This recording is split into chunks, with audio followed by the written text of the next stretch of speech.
Sa isang eksklusibong panayam, muling ipinagtanggol ni Budget Secretary Butch Abad ang Disbursement Acceleration Program o DAP.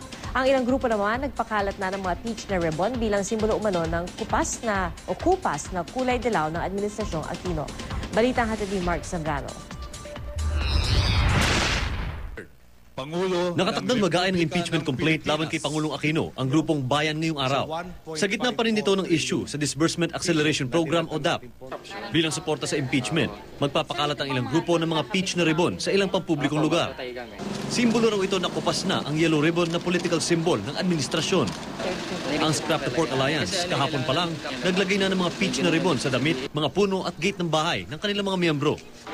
Sa isa ng mga eksklusibong panayam ng GMA News kay Budget Secretary Butch Abad, muli niyang ipinagtanggol ang DAP. It's essentially to make sure that public services and public goods like roads, hospitals, health centers get to our people as fast as possible. We want to make sure that the funds flow fast to the ground where they are needed. Una nang nanawagan ng ilang grupo na magbitiw sa pwesto si Abad dahil sa DAP. Ginawa naman ito ni Abad pero hindi tinanggap ng Pangulo. The decision brought political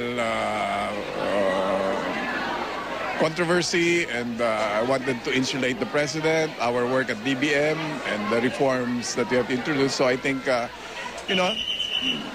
an act of decency and propriety, I think I had to do that. Bagkus nagtalumpati si Pinoy at pinag-utos ang paghahain ng motion for reconsideration sa Supreme Court para sa ilang bahagi ng DAP na idineklarang unconstitutional.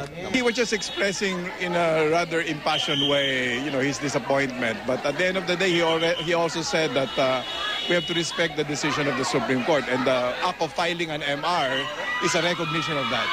Dahil sa motion, ayon sa palasyo, premature kung muling sasampahan ng reklamong impeachment ang Pangulo. Mark Zambrano, GMA News.